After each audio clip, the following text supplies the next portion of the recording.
And I don't want to spoil the story because it is best told by the man himself. So please welcome educator at the Bitcoin way, Rick Messitt.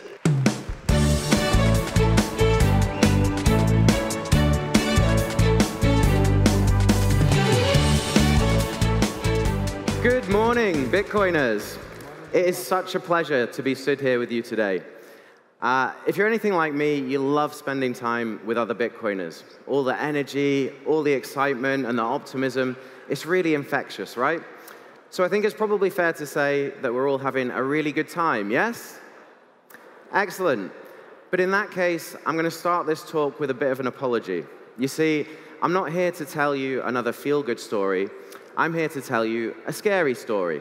So there's a good chance I might kill the vibe, because I'm here to tell you about how just last November, my father and I discovered that we'd been hacked and we'd lost 25 Bitcoin that we'd hodled for 10 long years.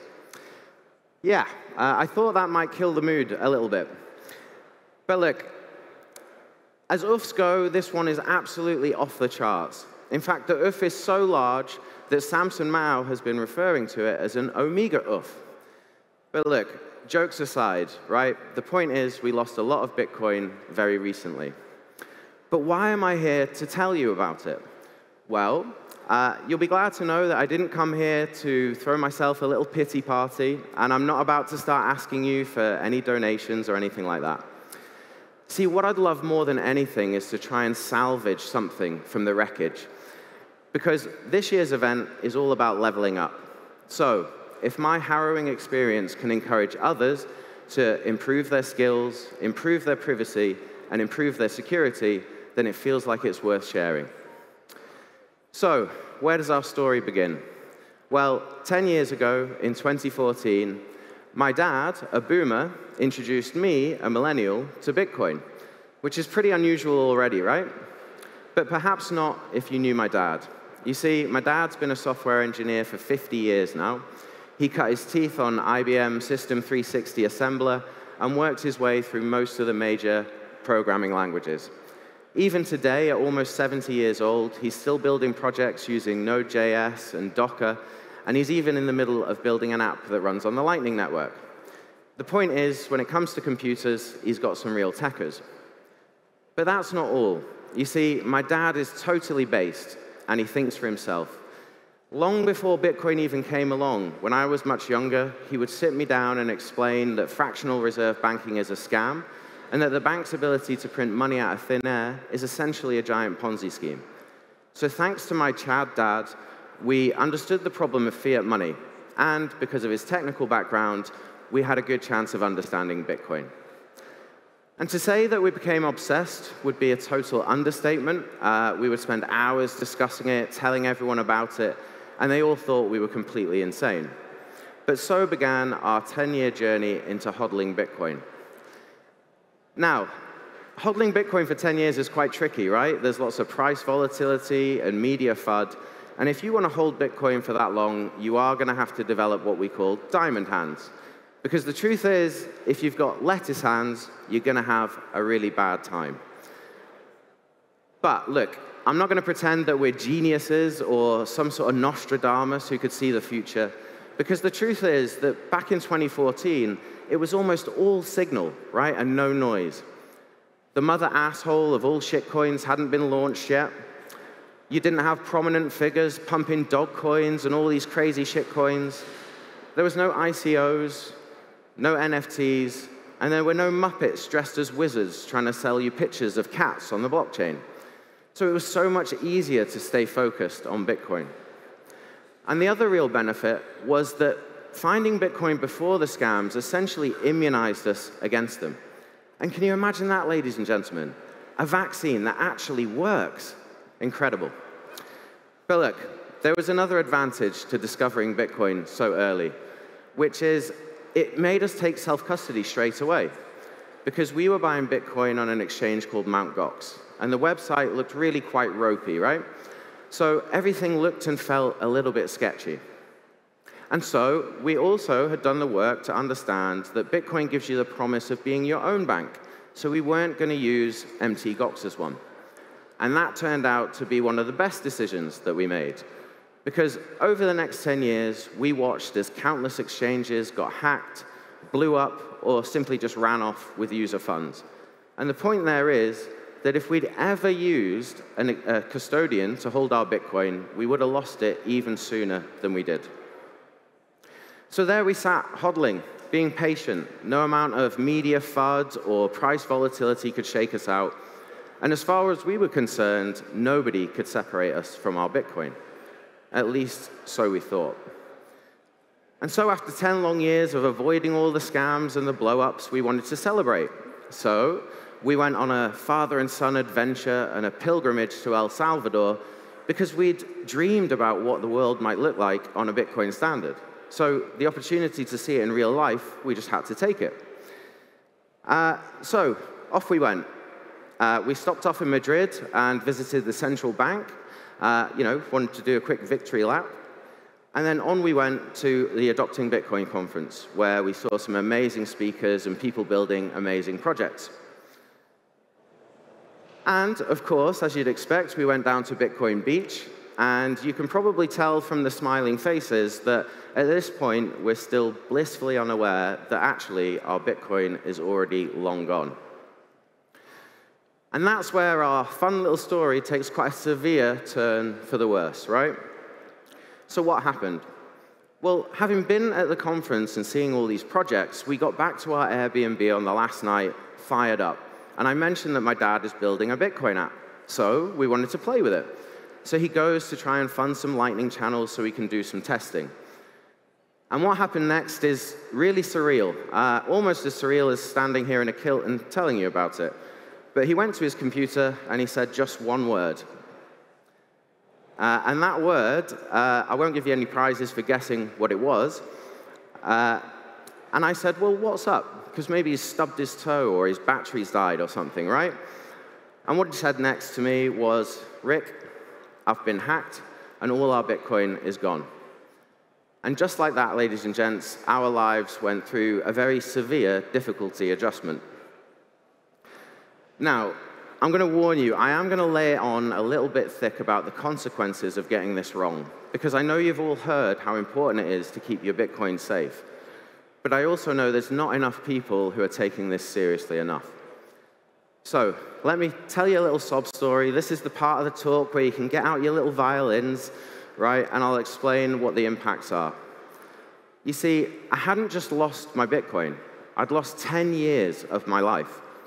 Every little bit of savings, every project I'd ever sweat over, just obliterated. And I can't tell you how often I delayed my gratification in the pursuit of a more secure future for me and my family, right? And it's not just all the sacrifices I'd made that now counted for nothing, right? All my future plans now in tatters as well. You know, I was due to get married in just a few months after finding out. How am I going to tell her what's happened? What does it mean for our future? How are we going to build a life together? And, you know, you start having thoughts like this. How could I have lost my kids' inheritance before they're even born? Trust me, you do not want to be down this badly. You do not want to be thinking these things. You've got to take it seriously. But anyway, back to our little story. So as you could imagine, the next 48 hours were really intense, right? No sleep, stress through the roof, frantic calls home. You can imagine what it might have been like. But amidst the chaos, I did actually manage to make one good decision, which was I shared what had happened to us on Twitter. Now, I was always a bit more of a lurker, right? I didn't post very much. So what happened next, I really wasn't that prepared for. But it went completely viral. It was absolutely wild. Now, at first, a lot of Bitcoiners thought, nah, this story is way too crazy. This is one of these crazy boating accidents, right? This can't possibly be true. But after I'd shared some transaction IDs and explained what had happened, everybody realized that actually it was. And what happened next was really quite amazing to me. Thousands of Bitcoin plebs from all over the world were reaching out, sending us messages of support, and helping pick us back and put us back on our feet. It was amazing. Our community is really something special. And it wasn't just plebs reaching out and being nice to us. There were also some amazing companies that were reaching out, sending us hardware wallets, metal plates, stamping hammers, doing anything they could to try and get us back on our feet. And unbeknownst to us, in the background, we had some really talented chain analysts who were doing countless hours of work for free, trying to help us figure out where our Bitcoin had gone and what had happened to it. Now, unfortunately, what we discovered through this chain analysis is that our Bitcoin had been sent through mixing services, and so it had become untraceable, and the chances of recovery are essentially nil. So look, I had to come here today, and first I had to offer a massive thank you, because we were in a real mess, and the support that everyone showed us is kind of life-changing. It really changed your perspective on, working with other people and how much goodness is out there in the world. And as for the journalists that say that Bitcoiners are psychopaths, well, yeah, they're way off the mark, right? So look, that's pretty much all, folks, in terms of us discovering that our Bitcoin was gone. But I'm sure you're curious to know, well, how did you get hacked? And this bit's not pleasant for me to explain, because I have to admit that we made some ridiculously silly mistakes. So, how did the hack happen? Well, back then, there weren't so many metal plates, there weren't so many hardware wallets, and we'd come up with our own solution for storing our Bitcoin, which was putting our seed phrase in a password manager. It's not quite as bad as you think, because we didn't use a centralized service like LastPass. We used something called KeePass, which is open source, self-hosted, and we encrypted it with a password. So still very much self-custody. But obviously, a setup like that presents its own problems. What if the device with this file gets corrupted or destroyed? That will lead to total loss as well. So we had the bright idea of we better back this up. And we backed it up to the cloud, Microsoft OneDrive, to be specific. And I know in 2024 how ridiculous that sounds. And look, we all know the golden rule, don't we? Never, ever store your seeds online. Now, there's one last piece of the puzzle, which is it was an encrypted file, and we did have a password for our cloud storage. So how did they get in? Well, the embarrassing truth is that these passwords were extremely weak. So weak, in fact, that they were probably brute-forced in hours, if not less. So it wouldn't have taken a super shadowy supercoder to break in. And look, I get it. Me coming here to tell you all not to store your seeds online is not particularly valuable, because I get it, you probably already know that. So after 6 months of self-reflection, I want to look beyond the obvious mistakes that we made and try and understand why we made the choices that we did. And the truth is that over the years, we became completely complacent. We'd spent 10 years holding our Bitcoin, nothing had gone wrong. We'd never been the victims of serious crime before, and we were totally naive to the threats out there. And, we thought we're nobodies. No one cares who we are. Like, getting hacked is what happens to other people, which of course is always true until it isn't. And what I realize now is that there's countless individuals, groups, and dare I say it, nation states that would love to part you from your Bitcoin. And what happened to us is we'd lost focus on what was important. We weren't training our Bitcoin skills. Essentially, we'd become really lazy and really passive. It's obvious now what we should have been doing, right? We should have been spending time learning all the different hardware wallets, exploring the different self-custody setups that were available, getting into sovereign computing, running nodes, learning privacy tools. Long story short, we should have been training. But we weren't. So how were we spending our time? Well, the truth is we were being completely passive.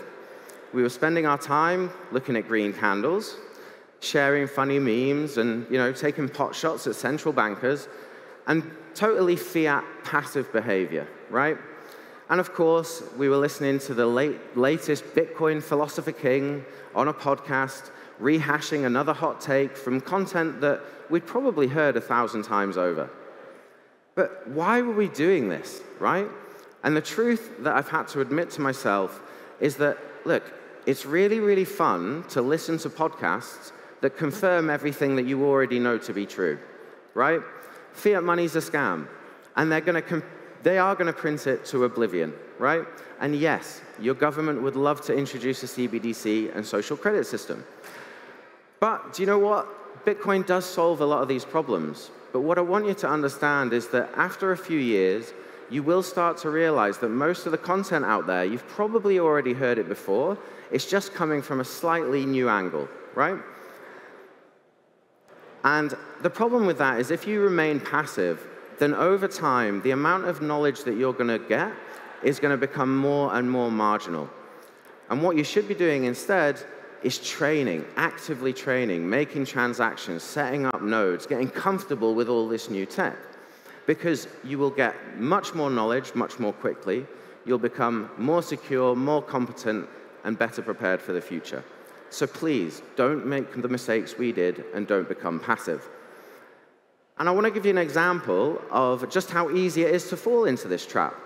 Because since the ETFs, we have an entirely new generation of content creators that want to farm your attention by talking about ETF inflows and outflows and carry trades. But my question to you is, how much did you care about ETFs and all this stuff 18 months ago? My guess is maybe not that much. And the question is it pushing you forward on your own journey? Are you developing more skills? Are you becoming more competent? And I get it. The temptation to indulge in this sort of content might be because you want to know what impact it has on the price.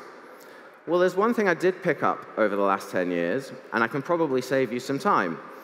Because the truth is that when you look at the Bitcoin chart, it's going to go up and to the right? And it's going to do that forever, Laura. So here's my call to action.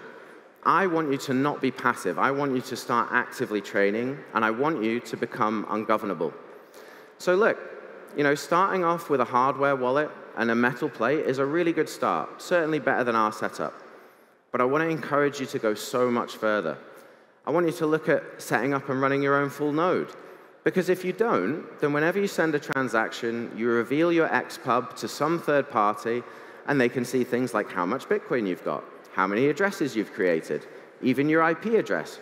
And maybe they could tie that back to your personal identity. And while you're at it, why not explore more privacy tools and how to protect more of your activity online? And of course, there's UTXO management. If you've been DCAing into little stacks of Bitcoin everywhere, there's a chance that if fees spike, that Bitcoin might become unspendable. So you might want to consolidate it. But at the same time, when you do that, understand that there are privacy trade-offs when you do.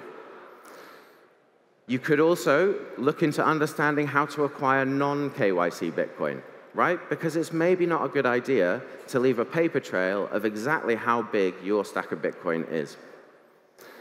And why not go further? You can get these cool little home miners now and start earning non-KYC sats for yourself. Amazing. And of course, we used a third-party cloud service, and that was not great. So why not become your own cloud and dive into sovereign computing and really upgrade your skills and take back ownership of your data? Now look, I've listed a whole load of stuff there, and you might be thinking, wow, that's a lot. Is this all really necessary? Well, I'm here to tell you that self-custody is the only option. I've already explained that over the years, loads of custodians have failed. If you're not looking after your Bitcoin yourself, there's a really high chance that you are going to lose it. And I don't expect this trend to stop anytime soon. But look, I get it, right? I've listed a whole load of things, and I'm conscious that I'm talking to a load of Bitcoiners at a conference. You might be sitting there thinking, well, look, I already know all this stuff, Rick. You're preaching to the converted. But if you saw anything on that slide that you're not comfortable with, I want to encourage you to think, well, maybe I don't have time to worry about what Wall Street are doing, or some infinite pizza lady who doesn't understand Bitcoin, right? Maybe you don't have to worry about which influencer got bum checked this week, right? But perhaps as well, you're sitting there thinking, oh, Rick, you're over-egging all of this stuff, right? I've got a hardware wallet. I've got a metal plate. I'm absolutely fine. And all this privacy stuff, I don't care. It's not important to me. Well, if that's you, let me share another little snippet from our story. You see, when Mt. Gox got hacked, the hackers didn't just steal the Bitcoin. They also took all of the KYC data from that exchange. And what that means, and what law enforcement told us, is that on the dark web, there are lists with my name, my dad's name, my home address, his home address, details of every Bitcoin we bought, all the addresses we sent it to. So, chances are this probably wasn't just a random attack and a hacker getting lucky. Chances are that we were probably directly targeted. And do you know what's really scary about that? I told you that they had our addresses, our home addresses. 25 Bitcoin is a hell of a lot of money. There are lots of people in the UK that would come to your door and do unspeakable things to take that Bitcoin from you. And actually, I'm just really, really thankful that it was an online hack and not something far more serious. And that's why, ladies and gents, we refer to KYC as kill your customer. The consequences could have been so, so serious. So I want you to care about your privacy, because there's a lot at stake. So look, Bitcoin's amazing. You've become your own bank. But the interesting thing about that is you've also got a new job, because you are also head of security now. And that comes with a lot of responsibility. Imagine you wanted to be head of security at a bank. How many years' experience do you think you'd have, right?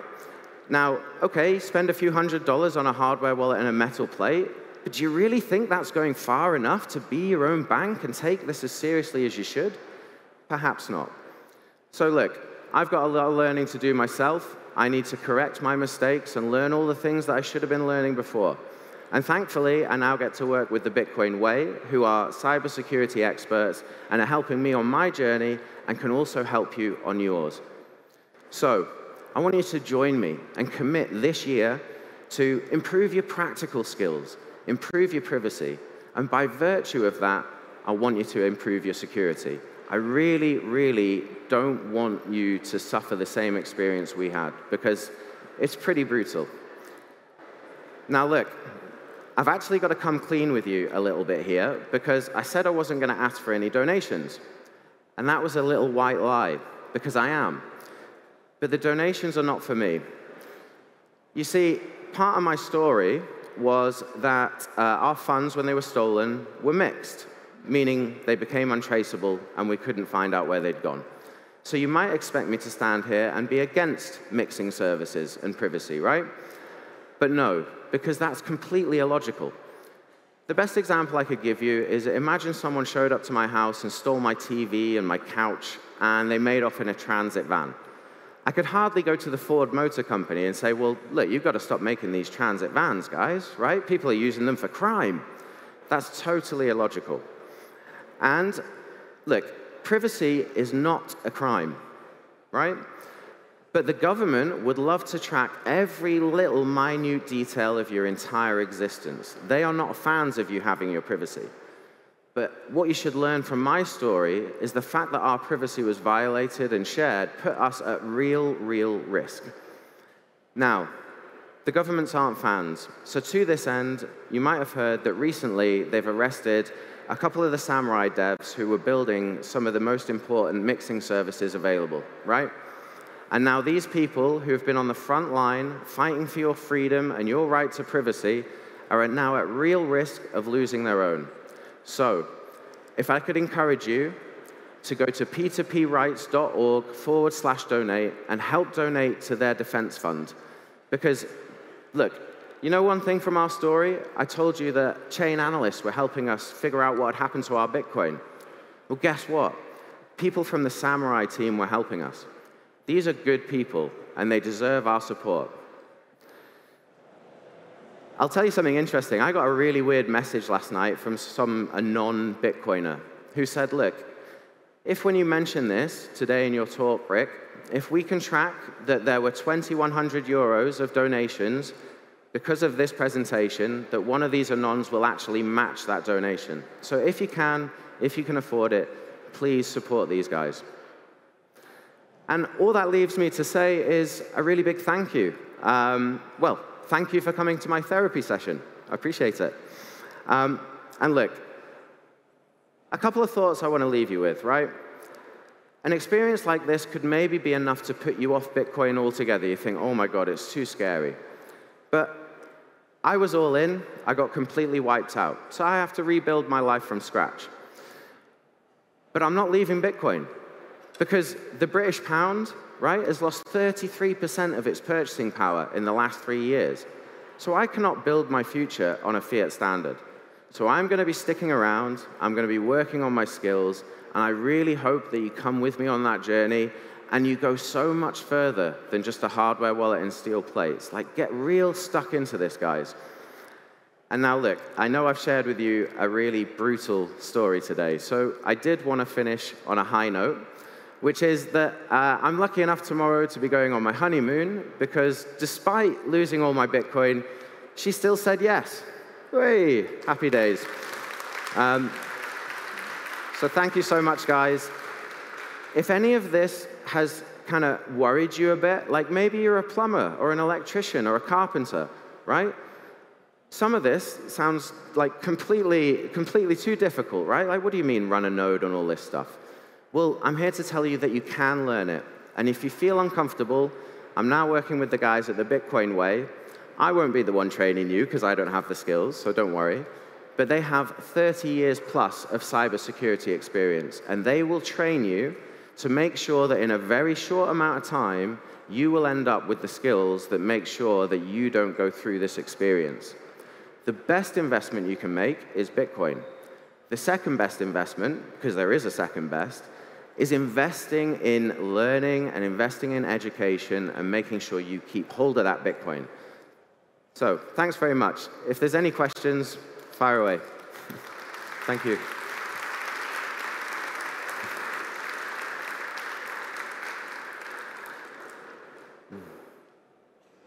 All good? Oh, over here. Well, that's an interesting one, right? Because of the recent, the question was, what's your favorite mixing service? Given everything that's happened, look, I'm not the guy to ask. I don't have the technical expertise. But I know that the Samurai mixers, you know, those guys are being sent to jail or potentially sent to jail now. So maybe tread carefully. Maybe come over to the stand, have a chat with us, right? And we can talk to you more about the implications and how you might think about improving your privacy. Grand. OK, thank you very much, guys. Take care.